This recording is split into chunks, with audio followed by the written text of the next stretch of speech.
All right, 10 players we think are most likely to get traded this offseason. And I do names think on this list. I think there's going to be a good handful of movement. We'll start with Myles Garrett, who obviously requested a trade. He'll be 30 years old this season. He is still at the top of his game, but the history of 30-plus-year-old defensive ends, as we kind of saw with Khalil Mack, is they can't last at the top of their game forever. Now, his top of his game, even if he falls off a little bit, he's still like a top 5. Myles Garrett at 80% is better than right. So I'm not too worried if I'm trading for him. But from the Browns' perspective, you got to give him a new deal. His deal expires after 2026, but it's so low right now that he's not going to be happy. He's not going to show up. He's only making like $15 million a year in terms of just new money the next couple of years. So whoever's trading for him, we'll have to give him a new deal. But that also allows you, if you're trading for him, to put the cap hits farther out down the road. So he's going to be a very attractive trade candidate. I still love the idea of him going 1-2 swap to the Tennessee Titans. Tennessee Titans getting him. They could also get then Abdul Carter at 2. Wow. They would probably have to give back maybe like a third back to the Browns or something. And that front becomes the scariest front. Then the Tennessee Titans, yeah. I love that idea if I'm the Tennessee Titans, and I really don't like this quarterback class. And you would have 4 different phenotypes with Sweat, with Simmons, yes, with Carter and with Garrett. That's 4 different body types. I'm going to get nightmare. But I love that idea. If the Titans aren't in love with this quarterback class, Sweat and Williams in Philly could be out the door. Most likely both are out the door. Myles Garrett, Philadelphia Eagle. Don't even put that into the ether. I mean, I'm just saying the guy wants to win. And if you think Myles Garrett is scary as it currently stands on the Cleveland Browns, wait until he wakes up in the morning and the light at the end of the tunnel isn't a train and it's, the end of the tunnel, and he can fight his way out, because you'll get a guy who is tapping into something we haven't seen, and that's playing for a winning team. So playing with Leeds, Chicago Bears. Does he want to play for? I thought you just said winning team. Well, have you seen our roster? Have you seen our cap space? I have, and its potential.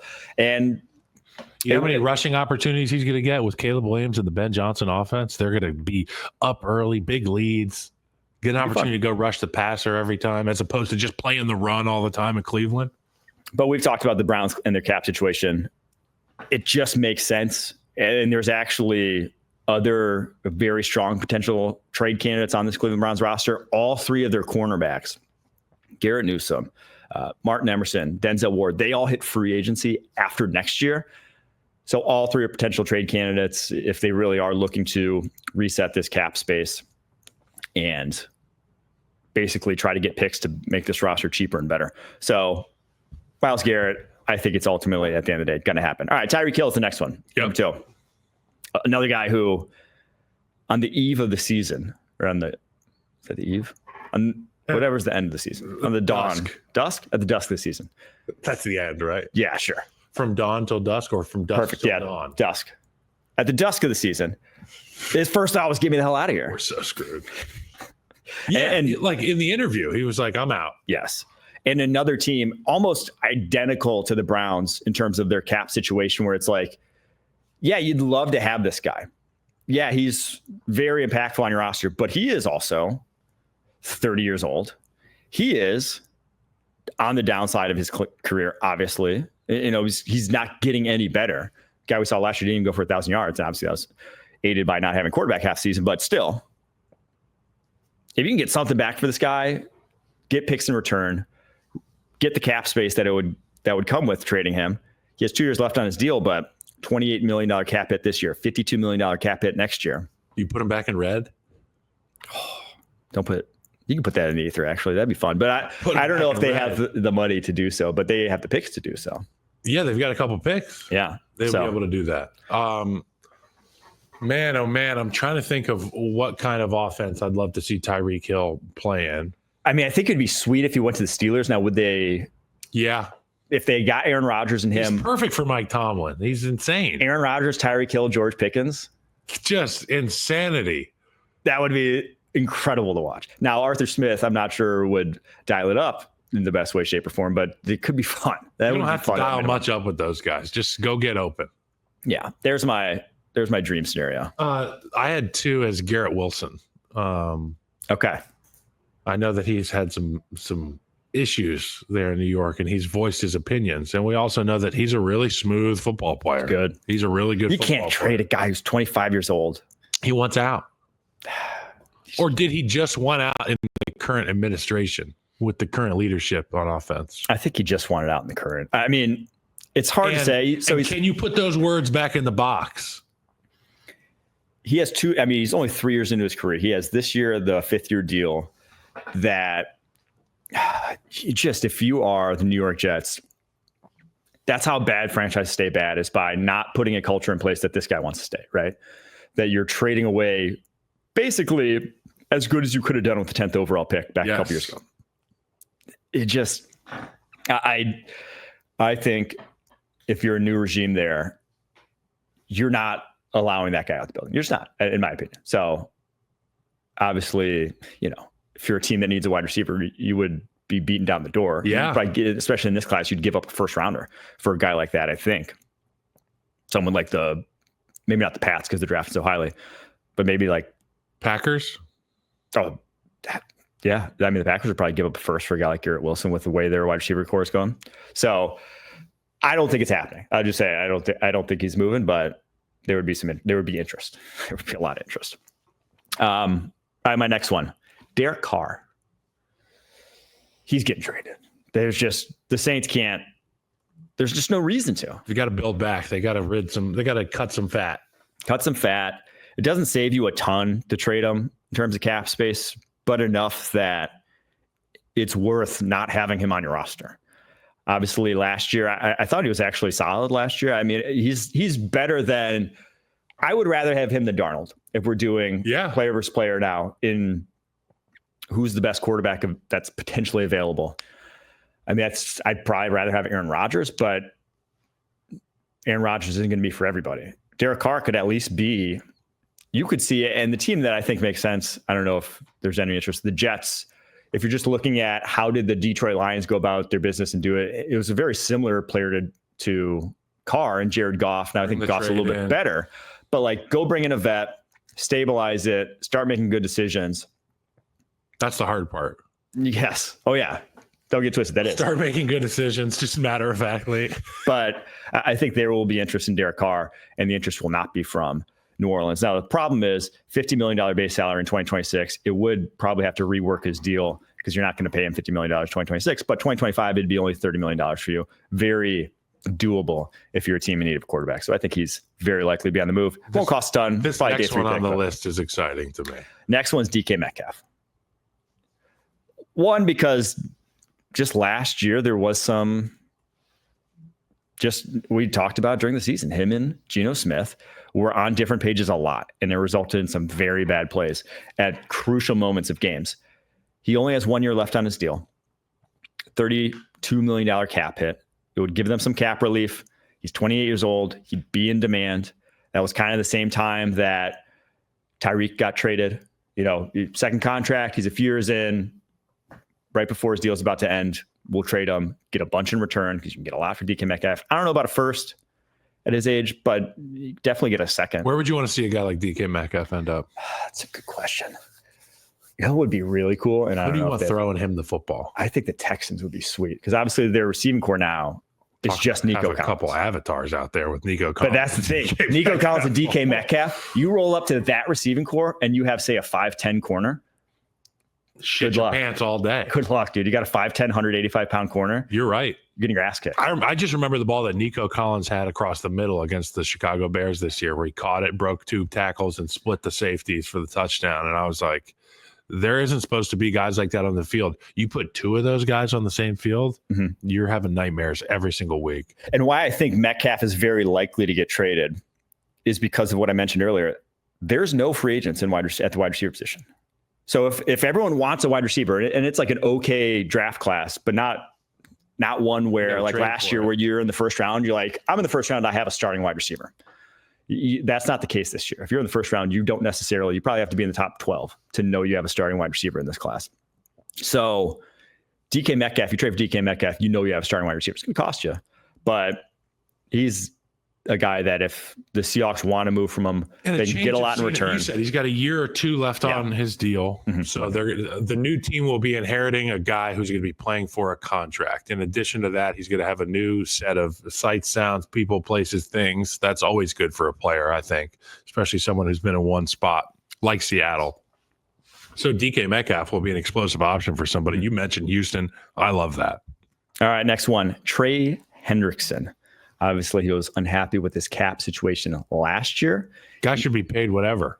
Should be paid. Only 1 year left on his deal, and it's $18.6 million cap hit. So the Bengals, knowing how cheap they are, they really don't have an impetus to trade this guy.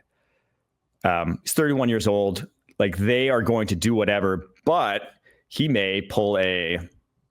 Who was the Jets edge rusher? Hassan Reddick. He may pull Hassan Reddick and just be like, dude, I'm not playing on this number. And from his perspective, he really shouldn't. At his age, with how good a season he just had last year, he should want like a 3-year, big boy, $75 million big deal. Boy. Yeah. He should want a big number because, well, shoot, the guy earned it. And yeah, he should get franchise tag money. Yes. So I think he'll make a stink this offseason. He tried to last offseason, and he proved it. I think he'll make a big stink. And if he makes a big enough stink, there's a good chance that he gets traded. Now, Trey Hendrickson is a guy that I think can play in most schemes. He can rush. He can play the run. He's a tough guy. And what's unique about him compared to a lot of top edge rushers, he goes against left tackles. Yep. And he beats the good left tackles. Yep. There's some guys that beat up on shitty O-linemen, and then they go up against a real, a Lane Johnson, a Trent Williams, and they're like, okay, they just get completely shut out because that's what those guys do. But some guys, I remember Chandler Jones was like the king of this. He could beat the best.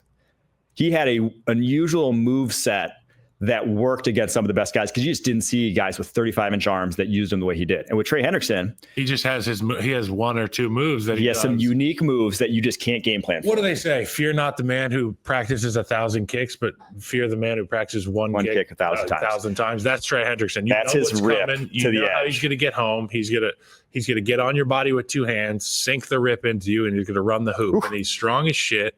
And he's a guy that plays hard. He doesn't want to come off the field. And that's how you end up with 20 sacks in a season. Yes. That's how you end up being a DPOY guy. And that's how you end up commanding this type of deal after a prove-it year. So even at his age, you would get a good haul in return for a guy like Trey Hendrickson, in my opinion. T. Higgins as well for the Cincinnati Bengals, number 6 here. Just because we touched on it before. Tag and trade.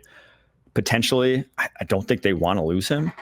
Jermaine Burton ain't exactly. Can't lose him. Jermaine Burton ain't exactly inspiring confidence after his performance at the Hard Rock Casino in downtown Cincinnati. Yeah. But, hey, T. Higgins, we'll see what their plan is. Joe Burrow's going to go to bat for him. Big very guy. Next one is Deebo Samuel. This one is tough. Interesting because as much as he's fallen, it won't cost whoever trades for him that much. He has a $750,000 per game roster bonus, which is really the big ticket item here. But given his injury history, it may not be massive, but you could end up getting this guy maybe like $15 or so million next year, depending on those per game bonuses. Also seems like a rate. How many plays to me? Because his base salary is only $1 million. So I think there will be a market for him. It's probably a day 3 pick at 29 years old, given what he put on tape last year. But the 49ers want to move on from him, which it looks like they do, because they have so much money at wide receiver, so much invested now. I think he's very likely to be moved. A few more, and we'll wrap it up. Number 8, Evan Neal. Yeah. This one's more because he's could just use a change of scenery sort of thing. Because apparently he's just not jived well with the staff there, not loved the city of New York and everything that you hear coming around him and his game. Now, he looked a lot better last year. He's still a liability in pass pro, a lot better in the running game, though. Probably a guard, never really going to be the tackle that was promised as a top 10 pick. He's $8 million on the cap next year. So someone may be calling up the Giants being like, hey, we'll give you a 4th. Everybody's always trying to get better, especially at that offensive line position. And like you said, he's got a little versatility there with his positional skill set. So somebody's going to try to get him. And especially top 10 picks, guys who are highly rated coming out of college. Teams don't want to give, other teams even rarely give up on those guys. They're like, hey, I had a high grade on him too. I think this team. You must have been doing something wrong. I think the Giants freaking stink at developing offensive line talent, which they may be right. They may be right. So, yeah, there will be a market for him. Mark Andrews is my next one. Number 9 here. He's 30 years old. Kind of fell out of favor in that Ravens offense, even if I don't think he took a step back. Yeah, he did. In terms of. At the end. Well, the drop. But I'm saying in terms of just like getting open, in terms of who he is. He's 30. The pecking order. Yes. His contract, if you get him next year, would be $11 million on your cap. Not a lot for a guy of his caliber, tight end. So it could be in demand. Unfortunately, I don't want his last play as a Raven to be the play that he had at the end of that Bills game, the drop. But the Ravens are shrewd. They don't keep guys just for names. You know, they if they think it's the guys at the end of his rope, they don't think he's valuable, worth the $16.9 million he'll cost their cap next year, they will move on in a heartbeat. It's another guy I could see having a resurgence in Chicago. Next to Cole Kmet. Dude, pair those two? Come on. 2 tight ends, the new wave. We'll talk about it during draft season. I think a lot of teams are going to be coveting that second tight end this year. The Raiders are going to go for 3 tight ends. Yeah, honestly, at this point. Seriously, they're going to get that have the wide Penn receivers. State that we interviewed. Oh, dude, if they do, Tyler Warren. What's his name? Tyler Warren. Tyler Warren. That big son of a buck. That guy. You know what? A telltale sign of a guy who's probably going to be a Hall of Famer. You bring him on an interview, and they just don't say anything. Mm-hmm. They're just up there like. He had his hands in his pockets. He was a really nice guy, and I'm going to root for him. But he will not be on a desk on Sunday. He is going to be on a field catching footballs and blocking people up. I want to be. I feel like Tyler Warren, if you got him at a bar, like a dive bar with like 4 beers, he would be awesome. Yes. He would all of a sudden. Can't bring the cooler all of a sudden, it would have been an electric factory. But probably really good at pool. Oh yeah, he's probably. I mean, the guy's just a talented darts guy. He didn't get halfway there with those arms. The guy's a big ass dude. He was big. Last player, I mentioned this one right, Denzel Ward, Cleveland Browns, because he's the most expensive of those corners. They need the cap space, and all 3 are about to hit free agency. So we'll see. He's 28 years old, would be in demand. If they move on from Myles Garrett and Denzel Ward, though, the number 1 and number 4 overall picks previously for the Cleveland Browns, that'd be wild. But it's a big offseason in Cleveland. Any other names that you had on yours that you want to discuss? You were just talking about the Cleveland Browns. Who are they going to get at quarterback?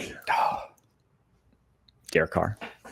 No, I don't know. God, can you imagine poor Derek Carr end up in Cleveland? Well, and you have to share a locker room with Deshaun. He's probably be like walking with a cross. Back. Yeah. Oh, God. I love this league.